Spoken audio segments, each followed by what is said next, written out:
সুবহানাল্লাহ। আমার ভাইরা, আমার বন্ধুগণ, এই জন্য বলবো সব সময় আল্লাহর রাস্তায় তওবা করো, ভুল স্বীকার করো বন্ধু। আর সব সময় তওবার পিছনে একটা বড় ইতিহাস আছে। আমার ভাইরা সব সময় প্রত্যেকটা দিন বলবেন আস্তাগফিরুল্লাহ, আস্তাগফিরুল্লাহ, আস্তাগফিরুল্লাহ।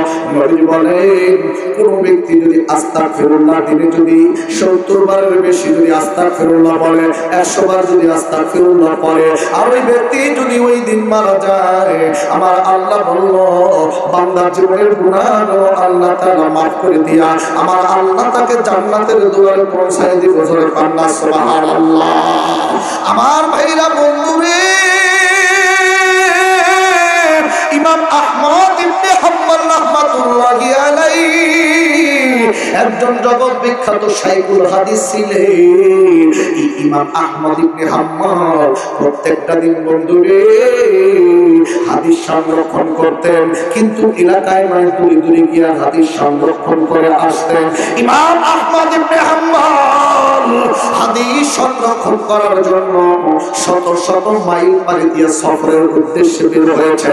বাবাজি, আমার ভাইরা যখন রাত হয়ে গেছে, একটা মসজিদে এশার নামাজ পড়িয়া চিন্তা করলো, আল্লাহ আমি আজকে রাত্রিটা মসজিদের মধ্যে কাটাই দিব। আরে বন্ধুরে, সারা রাত্রি মসজিদের মধ্যে কাটায় দেওয়ার সিদ্ধান্ত নিল গো। কিন্তু খাদেম যে আছে, এশার নামাজ শেষ করার পরে খাদেম এসে বলে মসজিদে থাকা যাবে না, থাকার কোনো পারমিশন নাই। ইমাম আহমদ ইবনে হাম্বল এবার মসজিদ থেকে বের হইয়া নিকটবর্তী একটা বাজারে প্রবেশ করলো। বাজারে প্রবেশ করার পর নজর দিয়ে দেখে এই বাজারে একটা দোকানদার রুটি বানাইতেছে, রুটি বিক্রি করতেছে। ইমাম সাহেব এবার ওই দোকানদারের কাছে গিয়া ডাক দিয়ে বলল, আল্লাহর বান্দা, আমি কি তোমার এই চুলার পাশে কিছুক্ষণ বসে থাকতে পারি? দোকানদার বলল, না না আল্লাহর বান্দা, কোনো সমস্যা নেই, অবশ্যই বসতে পারেন। এইবার দোকানদারের পাশে চুলার পাশে বসে আছে ইমাম আহমদ ইবনে হাম্বল। নজর করে দেখে রে,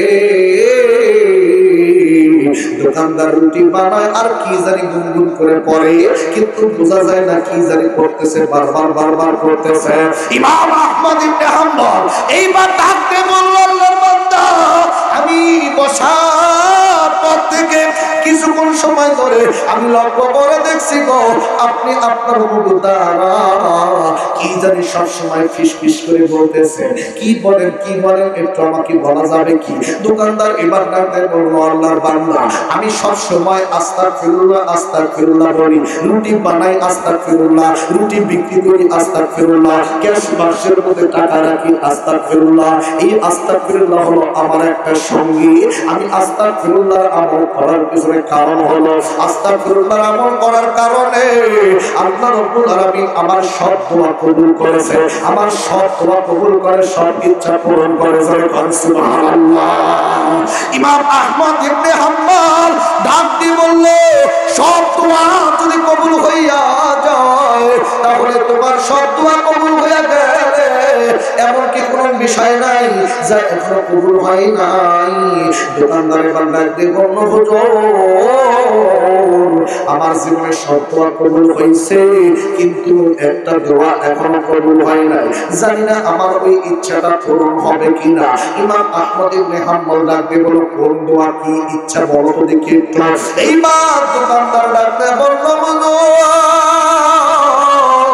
আমার জীবনের সব ইচ্ছা পূরণ হয়েছে, কিন্তু একটা দোয়া এখনো কবুল হয় নাই, তা হলো আমার শেষবারের মতো জীবনের একটা ইচ্ছা।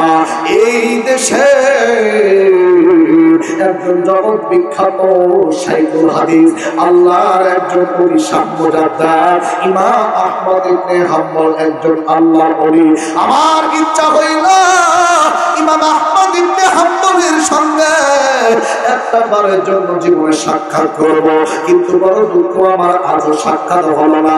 এই শেষবারের মতো আল্লাহর দরবারে আমার একটাই ইচ্ছা। এই কথা বলার সঙ্গে সঙ্গে ইমাম আহমদ ইবনে হাম্বল চুলার কাছ থেকে দাঁড়াইয়া আল্লাহকে ডাকতে বলে, আল্লাহ রব্বুল আলামিন, তুমি যে মানুষের দোয়া এত দ্রুত কবুল করো আমি জানি না আল্লাহ। জীবনে বাস্তব জীবনে আমলের ফজিলত আমি খুঁজে পাইলাম। এইবার আল্লাহর ওলি ইমাম আহমদ ইবনে হাম্বল ওই দোকানদারকে ডাকতে বলল, ভাই গো, আল্লাহু আকবার, আল্লাহু আকবার, তোমার জীবনের শেষবারের যে একটা ইচ্ছা ইমাম আহমদ ইবনে হাম্বলের সঙ্গে তুমি সাক্ষাৎ করতে চাও, আল্লাহর কসম এই মুহূর্তে আল্লাহ রাব্বুল আলামিন তোমার শেষ আশাটাও কবুল কইরা দিয়েছে। তার কারণ হলো আমি তোমার সামনে যে দাঁড়ায় আছি, আমি হলাম তোমার সেই কাঙ্ক্ষিত মনের আশা, যাকে তুমি খুঁজতেছো আমি হইলাম সে ইমাম আহমদ ইবনে হাম্বল। সুবহানাল্লাহ। এই জন্য বলবো বন্ধু, সব সময় আমার ভাইরা বন্ধুরে এই আমলটা করবেন, আস্তাগফিরুল্লাহ আস্তাগফিরুল্লাহ আমলটা করবেন। আল্লাহ নবীকে বলবো, বান্দা তোমরা যদি সদা সর্বদা জান্নাতে যেতে চাও, দ্রুত জান্নাতে যেতে চাও, তোমরা যদি একজন সফল ব্যবসায়ী হইতে চাও, তাহলে তিনটা কাজ তোমরা প্রত্যেকটা দিন করবা গো।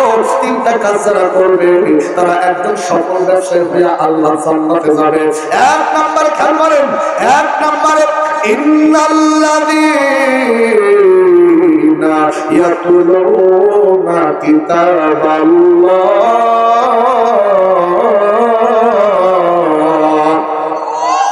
এক নাম্বার যারা কোরআন তিলাওয়াত করবে, আর দুই নাম্বারে ওয়াকামুস সালাহ, নামাজ যারা পড়বে এবং নামাজ যারা কায়েম করবে, তিন নাম্বার আমল হলো মিম্মা রাযাকনাহুম সিররাও ওয়া আলানিয়াতান ইয়ারজুন। তিন নাম্বার হলো আমি আল্লাহ তাদেরকে যে রিজিক দান করেছি, যে সম্পদ দান করেছি, আমি আল্লাহ তাদেরকে যত রকম দিয়েছি তা থেকে আল্লাহ রাস্তায় যারা ব্যয় করবে, আমি আল্লাহ রাব্বুল আলামিন বললাম তারাই একজন প্রকৃত জান্নাতে যাওয়ার সফল ব্যবসায়ী হয়ে যাইব।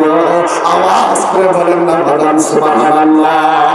আল্লাহ নবী বিশ্বনবী তাবুকের যুদ্ধের পূর্বে সমস্ত সাহাবীদেরকে ডাক দিয়ে বলল, সাহাবী ৩০,০০০ কাফেরদের সঙ্গে, আমার ভাইরা আমার বন্ধুগণ লক্ষ কাফেরদের সঙ্গে আমরা মুসলমান ৩০,০০০ মিলে যুদ্ধ জিহাদ করতে যাব। কিন্তু সাহাবী ইসলামের জন্য তোমরা কে কে দিবা, ইসলামের জন্য কে কি দান করবা, তাড়াতাড়ি নিয়ে আসো।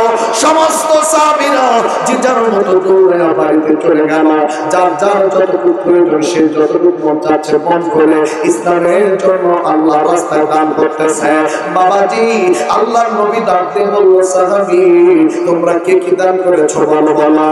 আমার ভাইরা সাহাবীদের মধ্যে হযরত ওমর ডাকতে বলল, আমি এই দান করেছি। আলী রাদিয়াল্লাহু তাআলা বলল, আমি এই দান করেছি। উসমান করে ডাকতে বলল, নবীজি এই রাখছি আর এই নিয়ে আসছি, দান করেছি। সমস্ত সাহাবীদের কাছে আল্লাহর নবীজি যখন বলতেছে কি দান করেছো, কতটুকু দান করেছো, কিন্তু নবীজি নজর দিয়ে দেখে সমস্ত সাহাবীদেরকে দেখা যায়, কিন্তু একজন সাহাবীকে দেখা যায় না। একজন সাহাবী ডাকতে বলে, নবী গো আপনি হয়তো কাউকে খুঁজছেন। আল্লাহর নবী ডাকতে বলল, সাহাবী আমি আমার সমস্ত সাহাবীকে পাইলে একজন সাহাবীকে এখনো পাইলাম না। আল্লাহ নবী ডাকতে বলল, আমার সেই সাহাবীর নাম হলো আমার খেলার সাথী, আমার হিজরতের সাথী গো, আমার উম্মতের মধ্যে একজন সর্বশ্রেষ্ঠ উম্মত আমার আবু বকর সাহাবী। এই আবু বকর তোমাদের সবাইকে দেখা যায় কিন্তু আবু বকরকে দেখা যায় না কেন? আমার ভাইরা আমার বন্ধুগণ, এইবার নবীজি এই কথা বলাতে একজন সাহাবী ডাকতে বলল, নবী গো আমি আবু বকরকে দেখেছি। নবীজি বলল, কোথায় দেখেছো? ওই যে গাছের আড়াল হয়ে আবু বকর দাঁড়ায় আছে। এইবার নবীজি ডাকতে বলল, আবু বকর আসো আসো আমার সামনে আসো।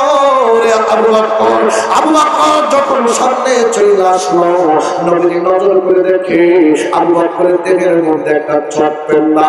আল্লাহ নবী ডাকতে বলল, আবু বকর তোমার গায়ের মধ্যে চট পড়া কেন? আবু বকর রাদিয়াল্লাহু তাআলা কান্দে আর ডাকতে বলে, নবী গো আপনি যখন ইসলামের জন্য দান করার কথা বললেন, সমস্ত সাহাবীরাও চলে গেল, আমিও তো চলে গেলাম বাড়িতে, দেখি কিছু দান করা যায় কিনা। কিন্তু বাড়িতে যখন গেলাম,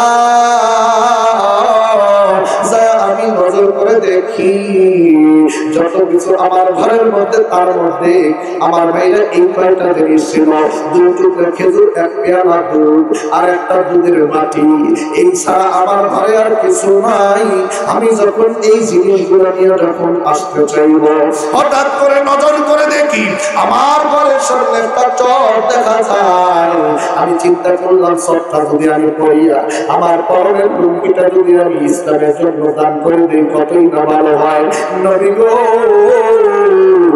ইসলামের জন্য আমি আমার পরনের লুঙ্গিটা পর্যন্ত দান করে দিলাম, আর চট পরিধান করলাম।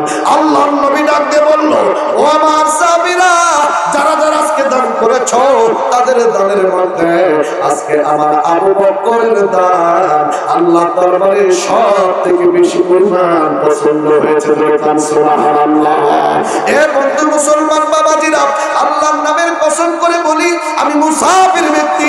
আল্লাহর নবী বলেছেন, একজন মুসাফির যখন দোয়া করে, দোয়া ফেরত দেওয়া হয় না। আল্লাহ 3 শ্রেণীর দোয়া কবুল করে, তার মধ্যে একজন মুসাফির ব্যক্তি। অল্প সময়ের মধ্যে দোয়া হবে, কেউ উঠবেন না, একসঙ্গে দোয়া করে যাব। আমি আজকে এইরকম আবু বকরের একজন উত্তরসূরি চাইব, যারা আমার ভাইরা মৃত্যুর পরে যেই কবরস্থানে চলে যাবে, কবরের মধ্যে আপনাকে রাখবে। আজকে এতগুলো মানুষের মধ্যে আমার ডানে পায়ের পিছনে সামনে আমি খুঁজি না, আমি কাউকে চিনি না, কিন্তু এমন মাত্র একটা মানুষকে আমি চাচ্ছি, যে মানুষটা আজকে কবরস্থানের জন্য নগদ হোক আর বাকি হোক, আল্লাহকে সাক্ষী রেখে 10,000 টাকা আল্লাহর রাস্তায় আমার কবরস্থানের মাটির জন্য বাজেট করবে, এমন একটা মাত্র ব্যক্তি আমি চাচ্ছি। কারা কারা আছেন? একজন ব্যক্তি মাত্র 10,000 টাকা কবরস্থানের জন্য দান করবেন। শাহজালাল। আমার ভাইরা, আমার বন্ধুগণ, আমাদের আজকের অন্যতম একজন অতিথি শাহজালাল মুরব্বী, উনি 1000 টাকা নগদ আর 10,000 টাকা বাকি। জোরে কান মারহাবা। আমি দোয়া করি, আল্লাহ যেই কবরের মাটির জন্য 10,000 টাকা বাজেট করলো আর 1,000 টাকা নগদ দিল, আল্লাহ এই কবরের মাটির সাফ তুমি তাকে দিও না। আমি মুসাফির দোয়া করছি, আল্লাহ কবরটা তার জন্য তুমি জান্নাতের বাগান বানায় দিও। যেই দিন দুনিয়া থেকে বিদায় নিবে, আল্লাহ গো, তার কবরটা সেই দিন থেকেই তুমি জান্নাতের বাগিচা বানায় দিও। আমিন। আসেন বাবা, আর কে আছেন? একজন চাচ্ছি 10,000 টাকা দান করবেন, 5,000, 10,000, এরকম যে যেরকম পারেন আমার ভাইরা কবরস্থানের জন্য, মাটির জন্য দান করবেন। এরকম 2-1টা ব্যক্তি থাকলে তাড়াতাড়ি চলে আসে। আপনি মৃত্যুর পরে আপনার বাড়ি গাড়ি টাকা পয়সা কিচ্ছু আপনার সঙ্গে যাবে না। হ্যাঁ, তাড়াতাড়ি আসেন। আমি আপনাদেরকে আবারও বলছি, আপনারা উঠাউঠি করবেন না প্লিজ। আমি একজন মুসাফির মানুষ, দূর থেকে আসছি। আপনি মানা করার পরও আমি দেখতেছি কিছু ব্যক্তি ওঠে, উঠে আবার একজন করে, হ্যাঁ চল। এটা কোন ধরনের কাজ? আমি তো খুব কষ্ট পাচ্ছি। এটা কোনো কথা হলো? কয়েকজন ব্যক্তিকে দেখলাম, এটা ঠিক না।